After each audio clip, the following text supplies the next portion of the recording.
Hello friends, welcome to our channel. तो friends, आज की इस वीडियो में हम बात करेंगे हमारी टॉपिक सीरीज की फोर्थ वीडियो के बारे में। सो फ्रेंड्स, जैसे कि आप सब जानते ही हैं, जो हमारी टॉपिक सीरीज की 3 वीडियोस देख चुके हैं। सो इस सीरीज में हम बात करते हैं आपके एनटी यूजीसी नेट पेपर 1 के लिए न्यूज़पेपर के अकॉर्डिंग जो भी एमसीक्यूज बनते हैं उनके बारे में। सो फ्रेंड्स, सबसे पहले जो है आप ये वीडियो एंड तक जरूर देखें, क्योंकि एंड में जो है हमने आज के टॉपिक से रिलेटेड जो है एमसीक्यूज को कवर किया है।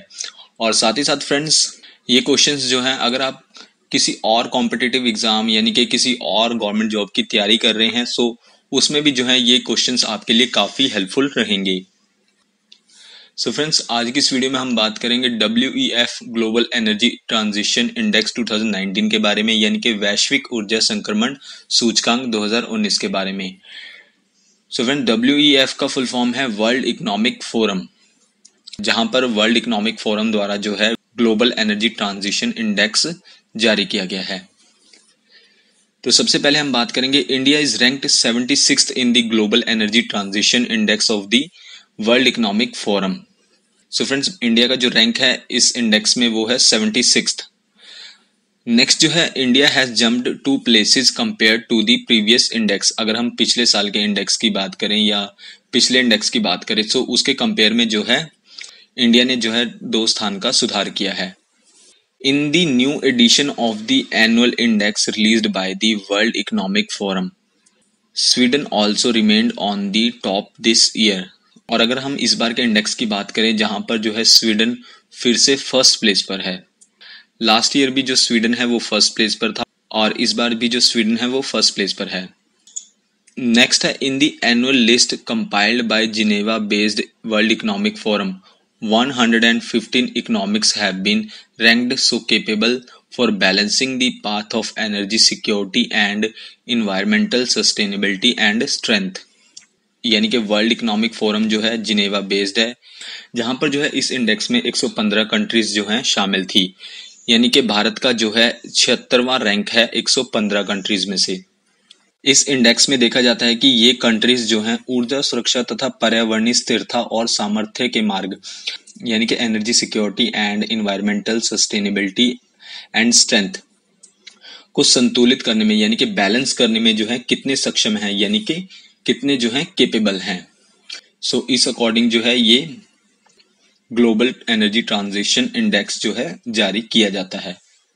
अगर हम मेन पॉइंट की बात करें, तो जहां पर जो है the report says that India is included in the countries with high pollution levels and its energy system has relatively high carbon dioxide intensity। यानी कि रिपोर्ट में कहा गया कि भारत जो है उच्च प्रदूषण स्तर वाले देशों में शामिल है, और जो इसकी ऊर्जा प्रणाली में, यानी कि अगर हम इसकी एनर्जी सिस्टम की बात करें, जहां पर जो है कार्बन डाइऑक्साइड की तीव्रता यानी कि इंटेंसिटी जो है काफी ज्यादा है। नेक्स्ट जो है आफ्टर स्वीडन, यानी कि स्वीडन के बाद जो है, जहां पर ऊपर हमने बात किया कि स्वीडन जो है फर्स्ट प्लेस पर है इस इंडेक्स में। Switzerland is second in the index, Switzerland second place पर है, और साथ ही साथ Norway is at third place, Norway तीसरे स्थान पर है। जहां पर अगर हम नेक्स्ट पॉइंट में बात करें, तो यानी कि नए सूचकांक में जो है चीन का स्थान 82 है। नेक्स्ट जो है in the BRICS countries. So friends, BRICS countries, इन कंट्रीज में शामिल हैं B से ब्राजील, R से रशिया, I से इंडिया, C से चाइना और S से South Africa. The index is better than India, only Brazil is ranked 46th। यानी कि ब्रिक्स देशों में अगर हम बात करें, सूचकांक में जो है भारत से बेहतर सिर्फ ब्राजील की स्थिति है, जिसका जो स्थान है वो 46वां स्थान है।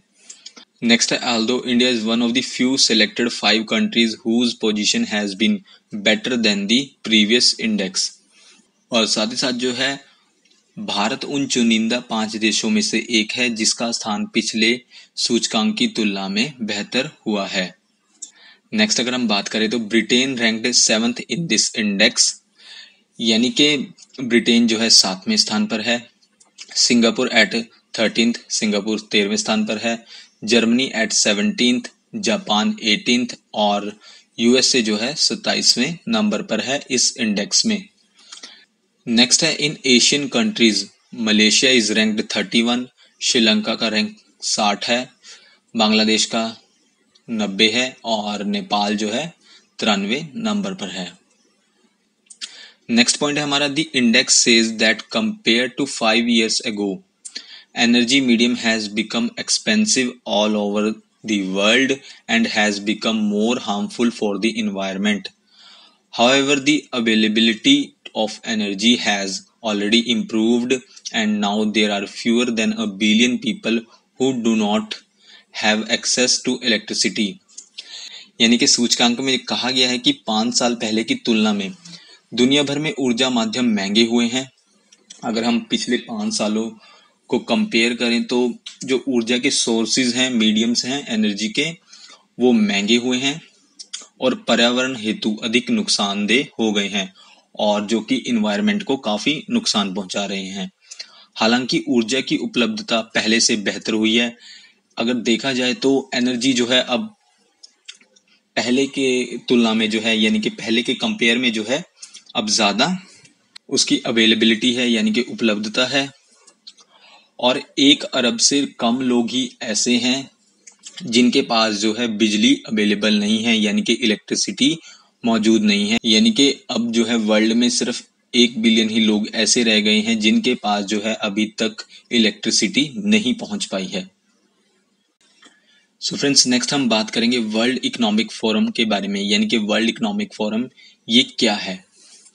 सो आपने जो है वर्ल्ड इकोनॉमिक फोरम का नाम जो है कई बार आप सुन चुके हैं, यानी कि विश्व आर्थिक मंच के बारे में जो है हम थोड़ा बहुत जो है बात करेंगे, जहां पर जो है the World Economic Forum is a non profit organisation based in Switzerland. यानी कि ये जो है एक नॉन प्रॉफिट ऑर्गेनाइजेशन है, अगर हिंदी में कहें तो एक गैर लाभकारी संस्था है और जो कि स्विट्जरलैंड में स्थित है।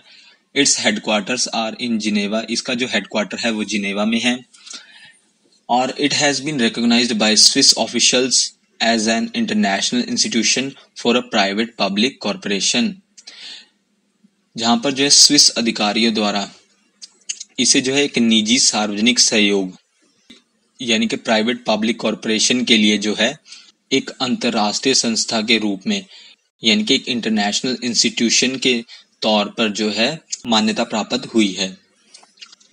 नेक्स्ट है, its mission is to decide the global business, politics, academic and other leading sectors in the world by bringing together global, regional and industrial direction। यानी कि इसका मिशन है विश्व के जो व्यवसाय हैं, राजनीति है, शैक्षिक और अन्य जो लीडिंग सेक्टर्स हैं उनमें जो है लोगों को एक साथ लाकर वैश्विक, क्षेत्रीय और औद्योगिक दिशा को जो है तय करना है। नेक्स्ट है, the World Economic forum was established in 1971 in the name of European management professor Klaus M. Schwab working at Geneva University। यानी कि विश्व आर्थिक मंच की जो स्थापना है साल 1971 में यूरोपियन प्रबंधन के नाम से जो है जिनेवा विश्वविद्यालय यानी कि जिनेवा यूनिवर्सिटी के प्रोफेसर हैं स्कैब, उनके द्वारा की गई थी।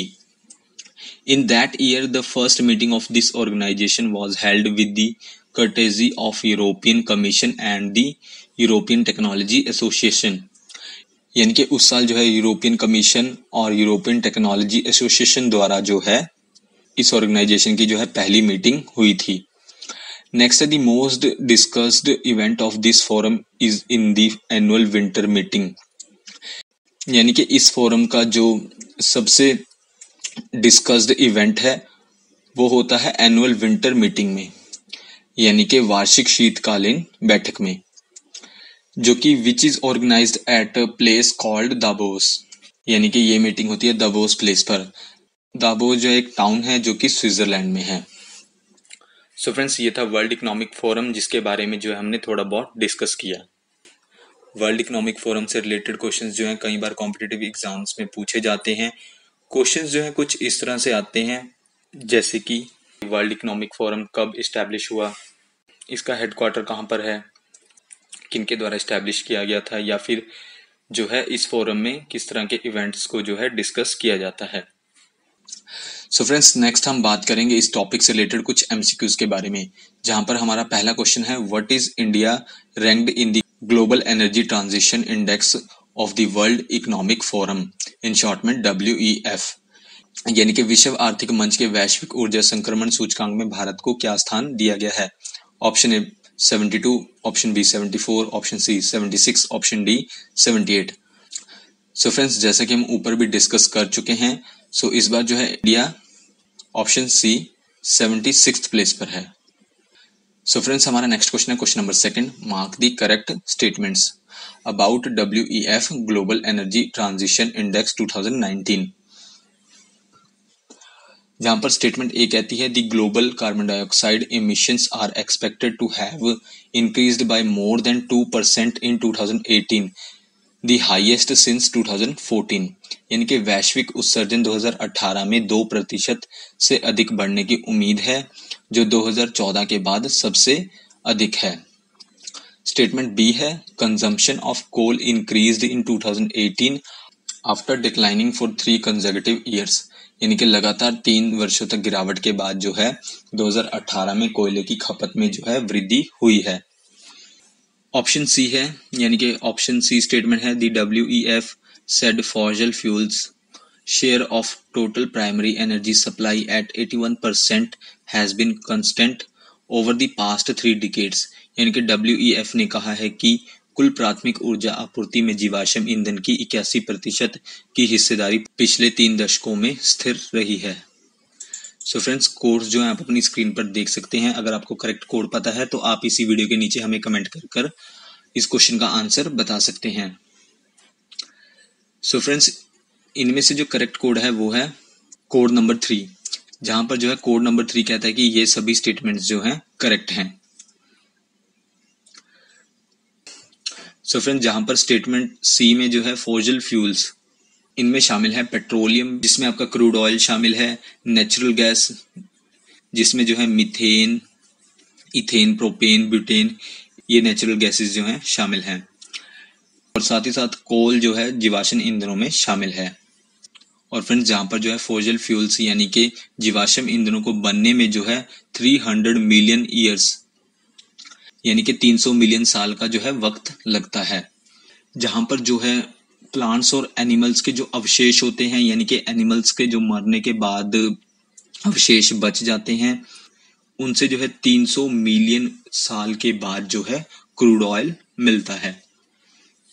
और ये ईंधन जो है काफी तेजी से खत्म होते जा रहे हैं, इसलिए जो है रीन्यूएबल एनर्जी की तरफ जो है फोकस किया जा रहा है। सो फ्रेंड्स, नेक्स्ट क्वेश्चन हमारा question number 3, mark the correct statements. Option A है, the WEF said energy systems have globally become less affordable and less environmentally sustainable than they were 5 years ago. Though access to energy has improved with less than 1 billion now living without access to electricity. इनकी WEF ने कहा है कि ऊर्जा प्रणालियां 5 साल पहले की तुलना में वैश्विक स्तर पर कम सस्ती और पर्यावरण की दृष्टि से कम टिकाऊ हैं। हालांकि ऊर्जा की पहुंच में सुधार हुआ है, जो अब बिजली की पहुंच के बिना 1 बिलियन से भी कम रह गई है। ऑप्शन बी स्टेटमेंट कहती है, the WEF said its index considers both the current state of the country's energy system and their structural readiness to adapt to future energy needs. यानी कि WEF ने कहा है कि इसका सूचकांक देश की ऊर्जा प्रणाली की वर्तमान स्थिति और भविष्य की ऊर्जा जरूरतों के अनुकूल उनकी संरचनात्मक तत्परता दोनों पर विचार करता है।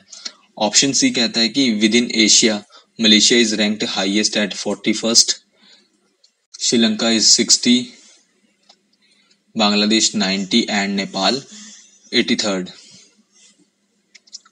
यानी कि एशिया के भीतर जो है मलेशिया 41वें स्थान पर, श्रीलंका 60वें स्थान पर, बांग्लादेश 90 स्थान पर और नेपाल जो है 83वें स्थान पर है। सो फ्रेंड्स, कोड्स जो है आप अपनी स्क्रीन पर देख सकते हैं। सो फ्रेंड्स, इनमें से जो करेक्ट कोड है वो है नंबर 1। नंबर 1 कोड कहता है कि ऑप्शन ए और बी, यानी कि स्टेटमेंट ए और बी जो है करेक्ट हैं और स्टेटमेंट सी जो है इनकरेक्ट है। सो फ्रेंड्स, अगर हम इनकरेक्ट स्टेटमेंट की बात करें तो जहां पर जो है with in Asia Malaysia is ranked highest eight 31st, जहां पर जो है स्टेटमेंट में 41 दिया गया है। सो मलेशिया की रैंक 41 नहीं 31 है। श्रीलंका इज 60, सो ये करेक्ट है। बांग्लादेश 90 और ये भी करेक्ट है। और नेपाल की रैंक है 83 स्टेटमेंट के अकॉर्डिंग, लेकिन नेपाल की रैंक जो है 83 नहीं है, नेपाल की रैंक है 93। सो फ्रेंड्स, हमारा नेक्स्ट क्वेश्चन है क्वेश्चन नंबर 4। ब्रिक्स देशों में सूचकांक में भारत से बेहतर किस देश की स्थिति है, यानी कि which country is better than India in the BRICS countries. Option A Brazil, B Russia, C China या फिर option D South Africa. So friends, इस क्वेश्चन का करेक्ट आंसर है ऑप्शन ए ब्राजील, जहां पर जो है in the BRICS countries the index is better than India, only Brazil is ranked 46th, यानी कि ब्रिक्स कंट्रीज में जो है इस इंडेक्स में भारत से बेहतर सिर्फ ब्राजील की स्थिति है, जिसका जो रैंक है वो 46 है।